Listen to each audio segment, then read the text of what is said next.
اگر ہماری انفارمیشن آپ کو اچھی لگتی ہے تو ہماری انفارمیشن اپنی فرینڈز اور فیملیز کے ساتھ ضرور شیئر کریں، اور ہمارے چینل کے ساتھ جڑے رہنے کے لیے اسے سبسکرائب کریں اور پریس دا آئیکن بٹن، تاکہ آپ کو ہر آنے والی نئی اپڈیٹ بر وقت آسانی سے مل سکے۔ بسم اللہ الرحمن الرحیم،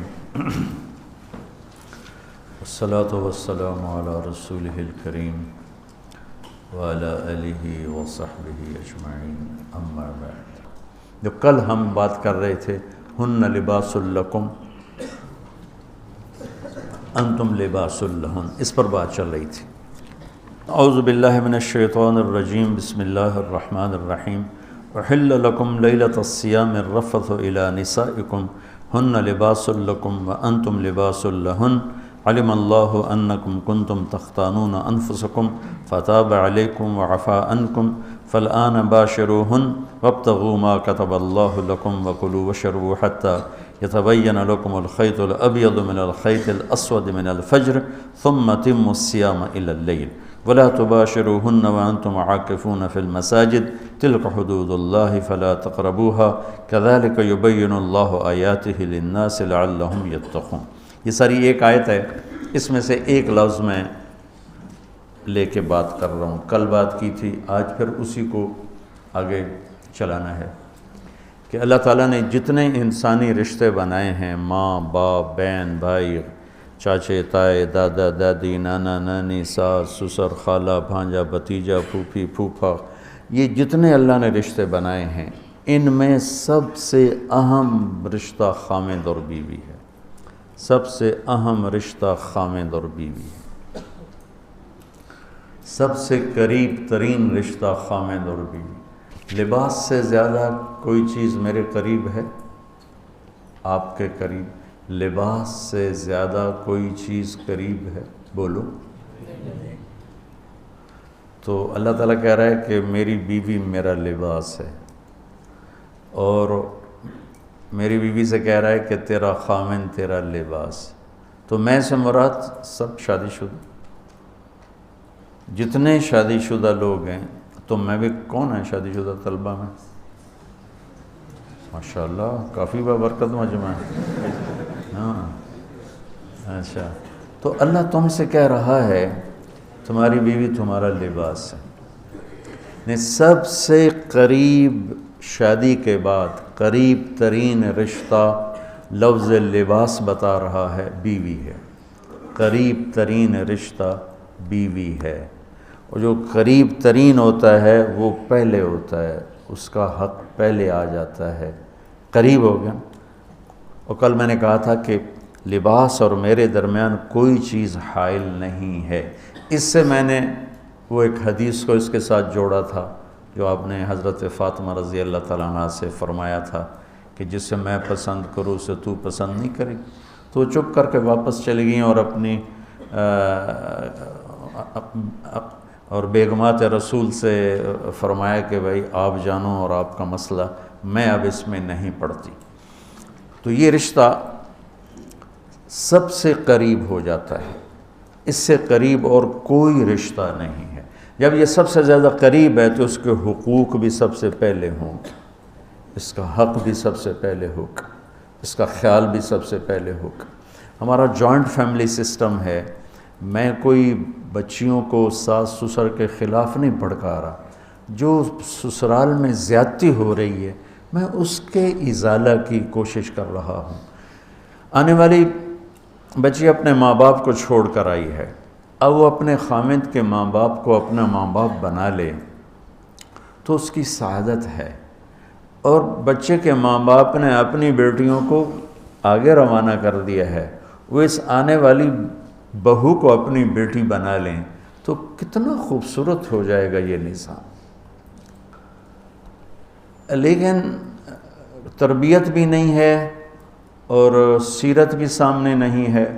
مجھے حدیث یاد آ گئی، میرے نبی نے فرمایا یہ جو میرے انصار مدینہ ہیں، سنو بڑی عجیب حدیث ہے، یہ جو میرے انصار مدینہ ہیں یہ اتنے اچھے ہیں، ان کے گھر کسی کی بیٹی جب شادی ہو کے آتی ہے تو اسے یہ احساس ہی نہیں ہوتا میں سسرال میں ہوں یا ماں باپ کے پاس ہوں۔ یہ میں چاہتا ہوں، یہ میری تشریح میں کوئی کمی زیادتی ہو جاتی ہوگی، کوئی سائڈ زیادہ بیان ہو جاتی ہے، کوئی کم ہو جاتی ہے، لیکن میں یہ چاہتا ہوں، یہ حدیث مجھے اللہ نے ابھی یاد دلوائی ہے، حیات الصحابہ میں ہے، جلد اول میں ہے، کہ آپ نے فرمایا کہ یہ جو میرے انصار، میں دوبارہ کہہ رہا ہوں، یہ جو میرے انصار مدینہ ہیں، یہ اتنے قابل تعریف ہیں کہ ان کے گھر جب کسی کی ڈولی اترتی ہے تو اس آنے والی بچی کو یہ احساس نہیں ہوتا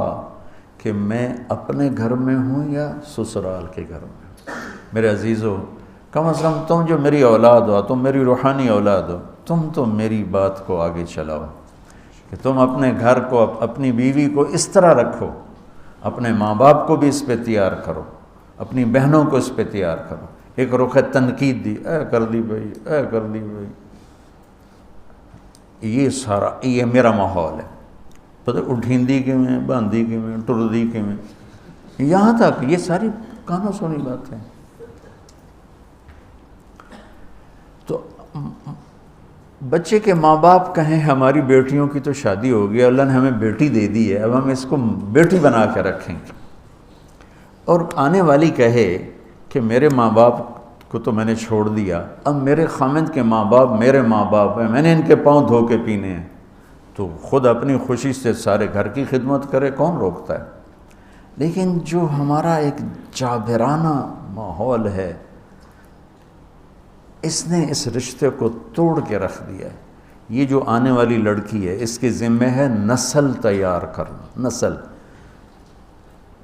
میری بہو سے میری نسل چلے گی اور میں اسی پر جوتا اٹھا کے کھڑا ہوں، کتنی بڑی زیادتی۔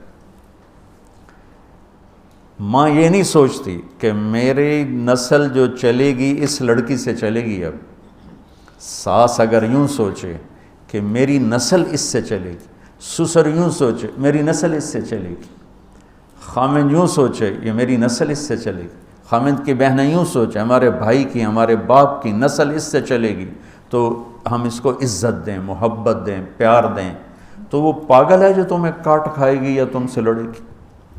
اس کو تانے اتنے ملتے ہیں، ذلت اتنی ملتی ہے۔ اور میں نے جیسے کہا لباس سب سے قریب ہے، تو اس کے بعد بیوی کا حق سب سے پہلے آ جاتا ہے۔ ماں باپ کی طرف سے زیادتی آئے تو تمہارے ذمے ہے اپنی بیوی کو بچاؤ، اللہ کے واسطے اپنی بیویوں کی حفاظت کرو۔ ہاں تمہاری بیوی کی طرف سے زیادتی آئے تو اللہ کے واسطے ماں باپ کی حفاظت کرو۔ تو اس کا مطلب یہ نہیں کہ تم ڈنڈا اٹھا لو، اپنے اخلاق ایسے بناؤ، سپرنگ بن جاؤ، سپرنگ جو پریشر سے کو قبول کر کے دب کر نیچے چلا جاتا ہے، نیچے جانے میں جڑ جانے کا نظام چھپا ہوا ہے کہ جھک جاؤ۔ ماں باپ ناراض ہو ان کے پاؤں پکڑ لو، بیوی ناراض ہو اس کے پاؤں پکڑ لو۔ ذلت میں عزت چھپی ہوئی ہے، ساری زندگی کا تجربہ بتا رہا ہوں۔ ذلت اللہ کی رضا کے لیے ذلت اٹھانے میں عزت چھپی ہوئی ہے۔ ہن لباس لکم، کتنا ہی مجھے غصہ چڑھا ہو میں اپنے کپڑے پھاڑوں گا؟ مجھے غصہ آ گیا، میں نے اپنے کرتے پھاڑنے میں، کسی یہ پاگل تو کرے گا، سمجھدار دوئے دا کرتا پاڑے گا، اپنا نہیں پاڑے گا۔ اب مجھے بیوی پہ غصہ چڑھ گیا تو میرا لباس ہے، اس کو تار تار کر دوں، گالیاں دوں، تھپڑ ماروں، تو ایسا ہی جیسے میں اپنے کرتے کو پھاڑ رہا اور اپنے کرتے کو تار تار کر رہا۔ بیوی کو غصہ چڑھے تو وہ اپنے کپڑے پھاڑتی ہے۔ کپڑوں کے لیے کتنے حفاظتی نظام ہیں، الماریاں بنی ہوئی ہیں اور ہینگر بنے ہوئے ہیں، کریز خراب نہ ہو۔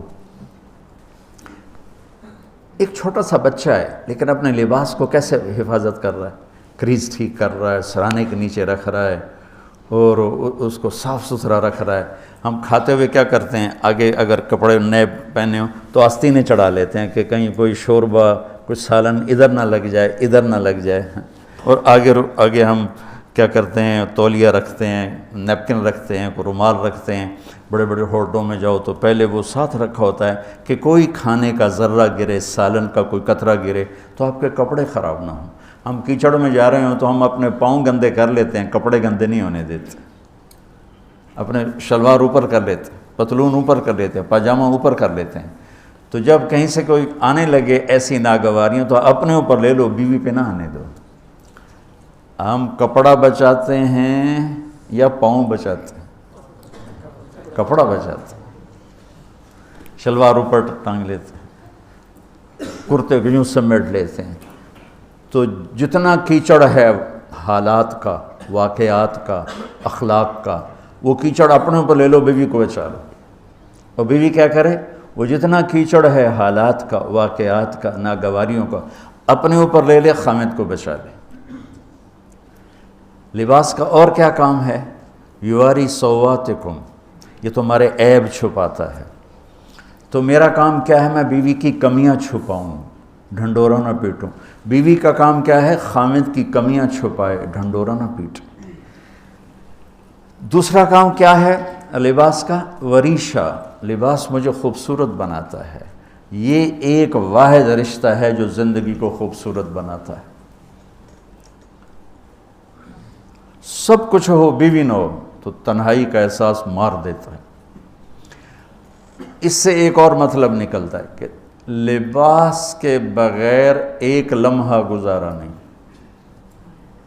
سارا دن پانی نہیں پیتے ہیں نا، اب میں بیان میں پانی پی رہا ہوں، لیکن 16 گھنٹے تو گزارے ہیں نا، پانی نہیں پیا، کھانا نہیں کھایا.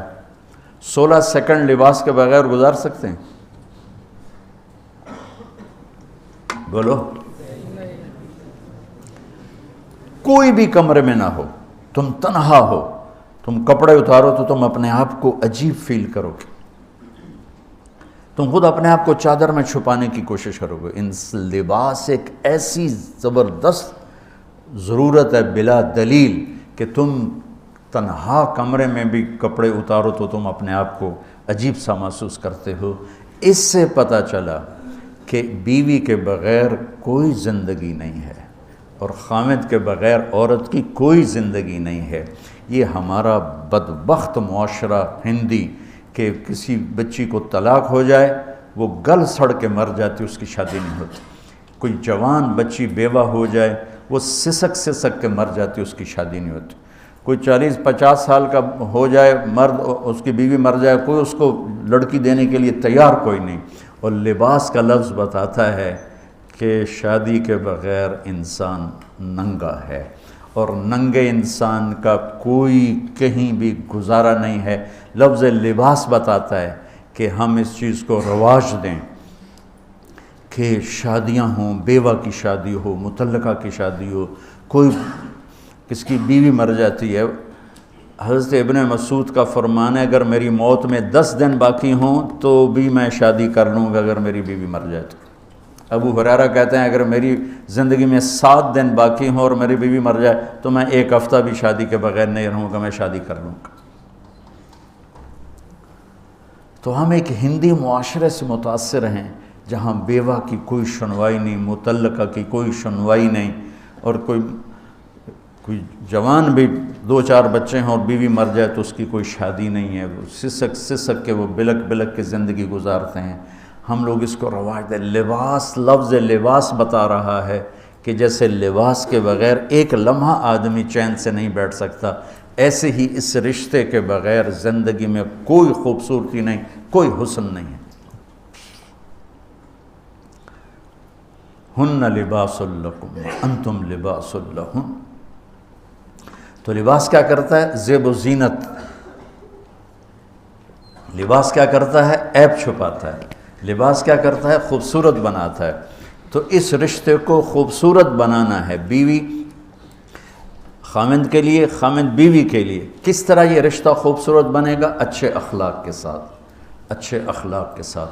اگر گھر والوں کے اخلاق اچھے ہوں، وہ بچی ساس سسر کو ماں باپ بنا لے، ساس سسر بچی کو ماں باپ بنا لیں، خامند بیوی کو ہتھیلی کا چھالا بنا لے، بیوی خامند کو ہتھیلی کا چھالا بنا لے.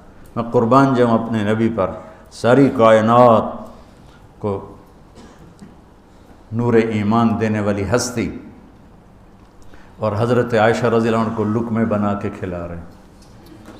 کمال. حضرت عائشہ رضی اللہ تعالیٰ عنہ وہ بڑی بڑی بوٹیاں ہوتی تھیں نا، وہ اٹھا کے ایسے نوچتیں اور پھر رکھ دیتی، روٹی کا ٹکڑا اٹھاتی۔ میرے نبی وہی بوٹی اٹھاتے جہاں حضرت عائشہ نے نوچا ہوتا تھا، وہیں دکھا کے کرتے تھے، ان کی محبت کو لینے کے لیے اور ہمیں سکھانے کے لیے۔ تو حضرت عائشہ رضی اللہ تعالیٰ عنہ گلاس اٹھاتی اور یہ پیا، یہ رکھا۔ میرے نبی اٹھاتے اور جہاں حضرت عائشہ کے ہونٹ لگے ہوتے تھے وہاں ہونٹ رکھ کے،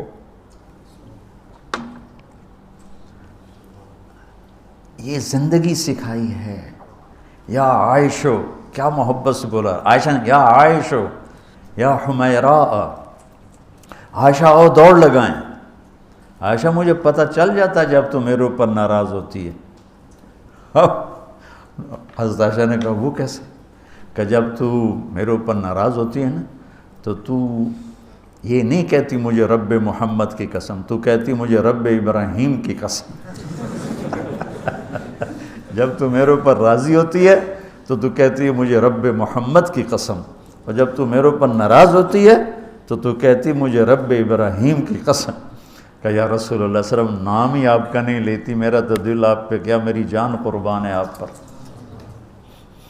عرب کے ماحول میں اظہار عشق عیب تھا بیوی سے، ہاں معشوق سے اظہار عشق ساری شاعری بھری پڑی، لیکن بیوی سے اظہار عشق عیب، موت۔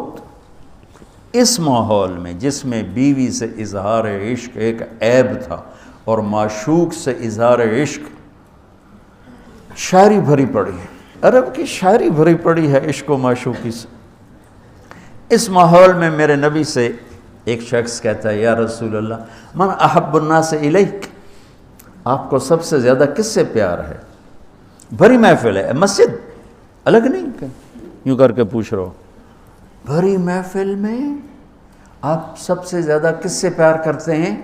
تو آپ نے زور سے کہا عائشہ سے۔ اللہ اکبر، اللہ اکبر، ہائے ہائے ہائے ہائے۔ وہ تو ہل گئے، وہ کہنے لگے، ان کی تو سمجھ میں نہیں آئی بات، تو انہوں نے کہا یا رسول اللہ میرا مطلب ہے مردوں میں آپ کس سے زیادہ پیار کرتے؟ تو آپ کو اندازہ ہو گیا بھائی کیوں یہ پوچھ رہا، اس کو ہضم نہیں ہوا جواب۔ تو آپ نے کہنا تھا ابو بکر سے، تو آپ نے فرمایا مردوں میں عائشہ کے ابا سے، ابوہا عائشہ کے ابا سے۔ کیا زندگی سکھائی، ہن لباس لکم وانتم لباس لہن، یہ تمہارا لباس ہیں، تمہیں کتنا ہی غصہ چڑھے لباس تو نہیں پھاڑو گے، تمہیں غصہ چڑھے بیوی کو بے عزت نہ کرو، بیوی کو غصہ چڑھے تو کرتا پھاڑے گی، اپنا دوپٹے کو آگ میں ڈالے گی، نہیں اس کو بچائے گی۔ صرف پاگل یہ کام کرتا ہے۔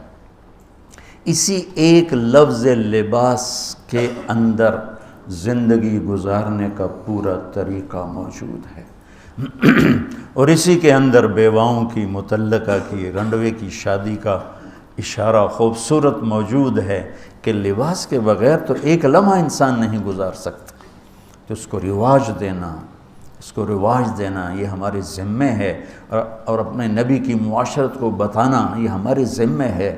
ہم تو ان مسائل میں پڑ گئے جن کا نہ جنت سے تعلق ہے نہ جہنم سے تعلق ہے، الٹا وہ مسائل جس میں زیادہ اختلاف ہے اس میں زیادہ بولنا، زیادہ تقریریں کرنا، اس چیز نے ہمیں اپنی منزل سے بہت دور کر دیا، ہم کھو گئے ہیں، کہیں اور چلے گئے ہیں۔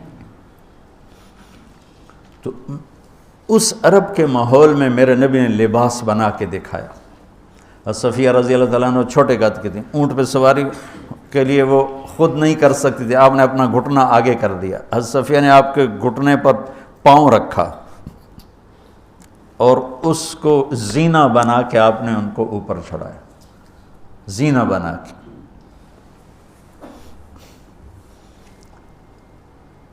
جہاد کے سفر سے واپسی ہو رہی ہے، سب صحابہ سے کہا آگے نکل جاؤ، سب آگے نکل گئے، اتنا نکلے کہ غائب ہو گئے، نظر نہیں آ رہے۔ تو آپ نے کہا عائشہ دوڑ لگائیں، اللہ، عائشہ دوڑ لگائیں،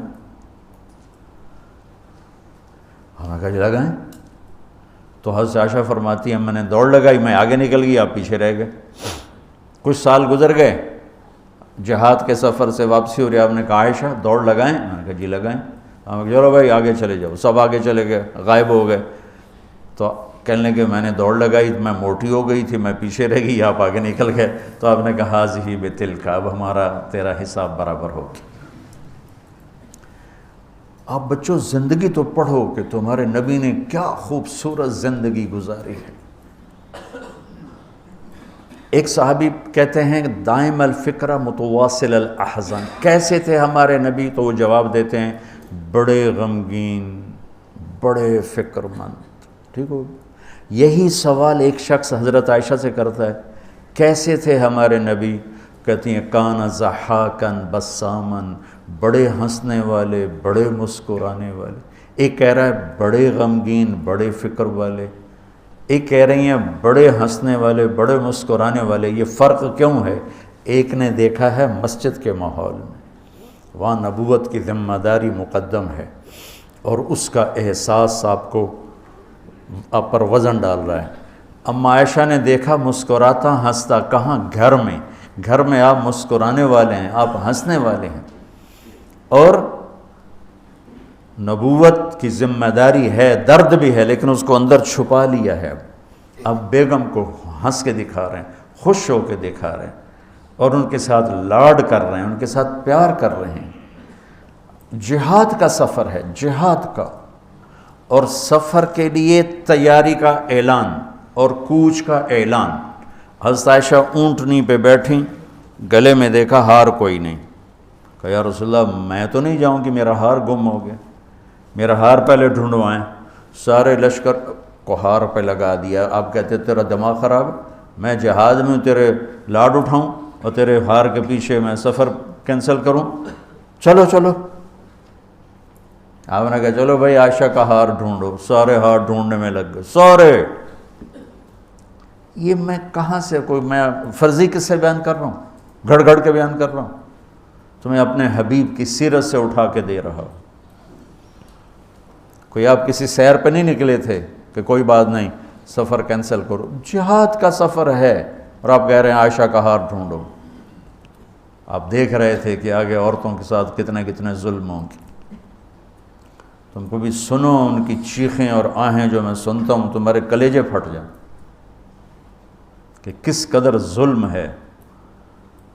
اور تمہیں عجیب بات بتاؤں، یورپ میں نظر آتا ہے عورت بڑی آزاد ہے، یورپ کی عورت پر یہاں سے بھی زیادہ ظلم ہوتا، دیکھنے میں وہ آزاد نظر آتی، لیکن اوف اللہ اللہ۔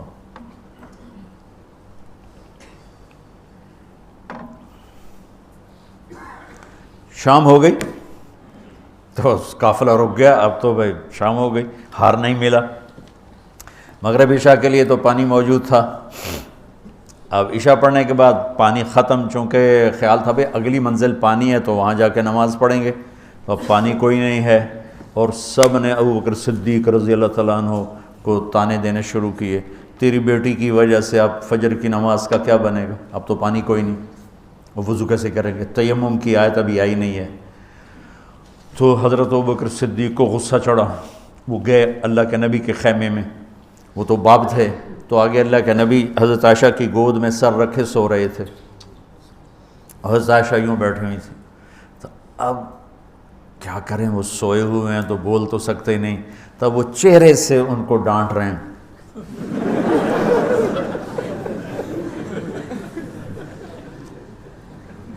اور آگے بڑھ کے انگلی یہاں ماریں، ٹک یوں، وہ کہتی میں ایسے ہو گئی تاکہ انگلی کے درد سے میں یوں نہ ہوں کہیں اللہ کے نبی جاگ نہ پڑیں، تو ٹک ٹک ٹک ٹک، تیری وجہ سے آج سارا صحابہ تکلیف میں اور پانی کوئی نہیں ہے۔ گویا چہرے سے سارا کچھ کہہ رہے ہیں، یوں کر رہے ہیں، چہرے سے سارا کچھ بتا رہے ہیں، اور غصے میں باہر آ گئے۔ اللہ کے نبی کی آنکھ کھلی، پتہ چلا پانی کوئی نہیں، نماز کا ٹائم ہے۔ اللہ نے کہا چلو فتیمموا صعیدا طیبا، چلو بھائی مٹی سے تیمم کرو، ہم نے تمہیں پانی سے بھی بے نیاز کر دیا۔ تو پھر سعد بن عبادہ کہنے لگے ابو بکر تیرے گھرانے کی یہ پہلی برکت تھوڑا ہی ہے، اور بھی بڑی برکتیں پہلے ملی ہیں۔ پہلے سب ناراض ہو رہے تھے، پھر سارے خوش ہو گئے کہ یہ کیا مل گیا، اللہ نے ہمیں تیمم دے، کسی امت کو تیمم نہیں ملا۔ دیکھو نا، یوں کر کے کر لو، اس سے کوئی پاک ہوتا ہے؟ اور پھر یوں ایسے کر لو، چلو بھائی غسل سے بھی فراغت ہو گئی، پانی کوئی نہیں ہے، تمہیں غسل کی ضرورت پڑ گئی ہے، تو اتنا ہی کام ہے، ضربتان۔ حضرت عمار بن یاسر نیا نیا تیمم کا حکم آیا تھا، پتہ تھا نہیں کیسے کرنا ہے، تو وہ سفر میں تھے تو ان کو ضرورت پڑ گئی نہانے کی، ان کا اب وضو کے لیے تو تیمم ہے بھائی یوں کر لو، لیکن نہانے کے لیے تو تیمم کیسے کروں گا، تو سارے کپڑے اتار کے ریت پہ کبھی یوں لوٹ رہے کبھی یوں ہو رہا کبھی یوں ہو رہا، تھے بھی بڑے لمبے چوڑے عمار بن یاسر، آ کر کہنے لگے یا رسول اللہ آج میں نے یوں تیمم کیا، آپ نے کہا انما یکفی کا ضربتان، ارے وہاں بھی تجھے 2 ضربیں ہی کافی تھیں، یہ اور یہ۔